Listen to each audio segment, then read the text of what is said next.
Ya, Assalamualaikum warahmatullahi wabarakatuh. Saya anggota DPRD Kota Samarinda dan Musoba dari fraksi PKS ingin menyampaikan tentang perkembangan terakhir kemarin eh, pada saat melakukan inspeksi mendadak dari DPRD Kota Samarinda Komisi 1 ke bangunan, ya, tentang perizinan bangunan di Jalan Es Parman, ya, tepatnya di depan The Hotel. Jadi yang pertama saya mendapati bahwa eh, bangunan ini mengalami 2 kali perizinan. Ya, perizinan pertama, eh, bangunan izinnya itu 8 lantai, ya kan, dengan luas bangunan kira-kira 1.352 meter dengan 10 lantai masing-masing. Total bangunannya ya lebih dari, kalau rata-rata 250 sampai 350, berarti 10 lantai kira-kira 3.000 meter. Yang pertama. Yang kedua, yang dipertanyakan adalah eh, tidak ada izin dari rukun tetangga setempat. Kalau saya menganalisanya bahwa bisa jadi karena depan ini jalan raya, samping kanan jalan raya, samping kirinya adalah rumah atau tanah penduduk. Tapi tanahnya sudah dibeli. Jadi dengan 2 atau 3 sertifikat, ya, dia hanya membutuhkan 1 izin dari warga belakang, yaitu persis di belakang resto. Nah, makanya tetap ada izin yang diterbitkan. Tapi menurut informasi yang disampaikan, perizinan itu dilakukan atau diuruskan oleh oknum di dinas perizinan. Jadi saya juga bertanya kepada Pak Kadis, ya. Ini yang dipertanyakan RT setempat itu adalah tidak ada izin, tapi kenapa diterbitkan gitu. Yang kedua, dokumen kemarin kita memang tidak melihat. Misalnya dokumen teman-teman sebagian menanyakan tentang dokumen UKL dan UPL-nya, ya kan. Kemudian juga dokumen yang disampaikan itu, ya, surat keterangan dari RT-nya juga tidak ada. Jadi ini satu pertanyaan bagi teman-teman, ya. Sebagian sudah keliling pada saat hujan kemarin. Saya melihat juga ini tidak ada yang bisa kita lihat sebagai referensi. Kemudian sebagian teman-teman juga mempertanyakan karena ini ada pengaduan dari warga, makanya Komisi 1 turun, ya, untuk melihat. Kalau saya melihat bahwa pemerintah kota melalui dinas perizinan mestinya harus lebih cermat, ya. Yang pertama, tentang perizinannya itu sendiri. Yang dikhawatirkan sebagian teman-teman ini tentang konstruksi. Waktu izin pertama ini kan 8 lantai, kemudian mengajukan izin perubahan sampai 10 lantai, atau bertambah 2 lantai. Ini maksudnya seperti apa? Jadi jangan sampai terjadi satu dugaan atau sakwa sangka. Karena kalau seperti itu, yang dikhawatirkan adalah pondasi yang tidak kuat, ya, terhadap bangunan itu menyebabkan bangunan jadi tidak kokoh.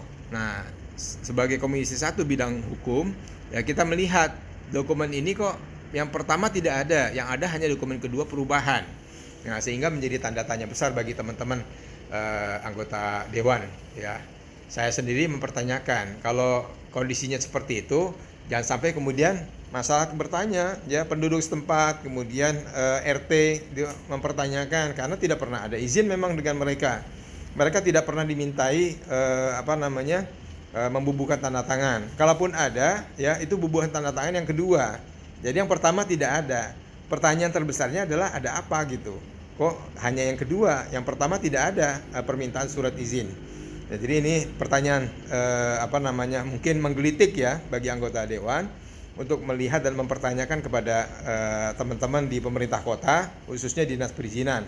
Oknumnya ini siapa yang melakukan itu gitu. Jangan sampai kemudian ini menjadi satu pertanyaan besar. Nah, karenanya ditanyakan. Kita melihat memang bangunannya lumayan kokoh, ya, dengan desain yang saya lihat juga, ya, mulai dari lantai 1, lantai 2, 3 sampai 8, bahkan tambahannya sampai 10. Ini menjadi menarik sekali gitu. Sehingga menurut saya, ya, kita sebetulnya, saya berprinsip, ya, karena Samarinda ini kan kota terbuka, ibu kota. Siapa saja boleh berinvestasi, siapa saja kita welcome, ya. Tapi tetap harus ada aturan-aturan yang tidak boleh dilanggar sesuai dengan prosedurnya. Karena kalau tidak, nanti akan merugikan Samarinda. Pertama, Samarinda sebagai ibu kota. Betapapun daerah Es Parman ini kan daerah banjir sebelumnya. Kalau seandainya izin atau perizinannya itu tidak dilengkapi dengan standar lingkungan yang baik, ya, misalnya ya kemana aliran airnya, kemudian bagaimana limbahnya, bagaimana cara pengelolaannya. Kita belum melihat kemarin itu di mana tempat-tempatnya. Ini yang saya kira perlu bagi teman-teman dari dinas perizinan, ya khususnya pemerintah kota dalam hal ini yang memberikan rekomendasi, itu harus betul-betul perhatikan dari prosedur itu. Nah, kita karena berdasarkan pengaduan dari pihak RT dan lingkungan setempat, kita berharap ini mendapatkan perhatian khusus. Ya, nanti DPRD akan menyurati secara khusus. Kita akan panggil, ya, kita bertemu dan kita mohon dari pihak-pihak terkait, dalam hal ini owner, kemudian juga mungkin pelaksana, ya, kemudian juga dinas perizinan, kemudian juga pihak-pihak yang merekomendasikan apakah PUPR dan Perkim mungkin bisa memberikan respon atau jawaban dan bisa hadir, ya, karena kita akan melihat ini di mana sebetulnya sengkarut masalahnya. Jangan sampai kemudian ini dihentikan warga hanya karena tidak ada surat izin yang pernah disampaikan ke mereka. Dan itu yang kemarin kita temui di sore hari pada saat kira-kira jam 15 atau jam 15.30, kita hampir sekitar 45 menit berada di lokasi. Memang kita ngelihat, ya, bangunannya belum selesai, hanya ditunjukkan skema bangunan mulai dari lantai 1 sampai lantai 10, dan itu pun rekomendasi 20 Mei yang baru keluar dengan 2 terbitan, ya, 2 perizinan yang terbit sekaligus untuk 10 lantai.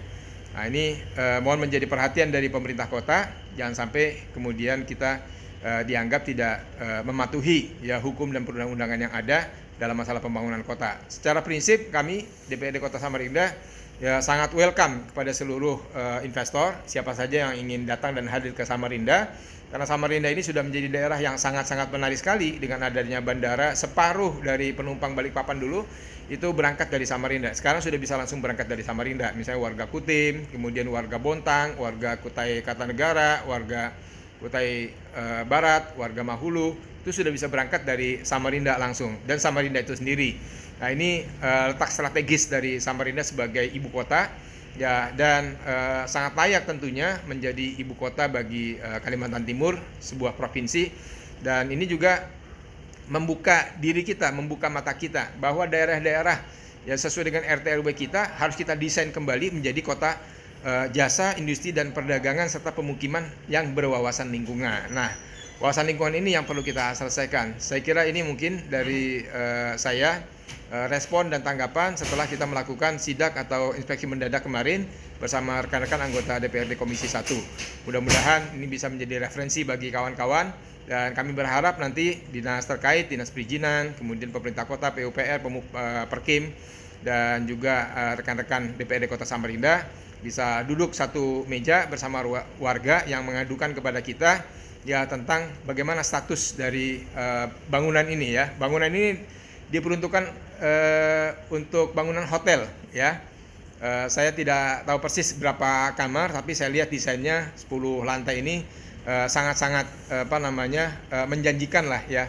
Kalau di depannya kan The Hotel hanya 8 lantai. Ini dia membangun dengan 10 lantai, dan kita berharap Samarinda terus tumbuh dan berkembang secara ekonomi, bergeliat, dan kami di Komisi Hukum dan Pemerintahan bisa memberikan yang terbaik dan bisa meningkatkan serta memberikan rasa aman dan nyaman kepada seluruh warga dan investasi dan para investor di Kota Samarinda. Demikian saya akhiri. Assalamualaikum warahmatullahi wabarakatuh.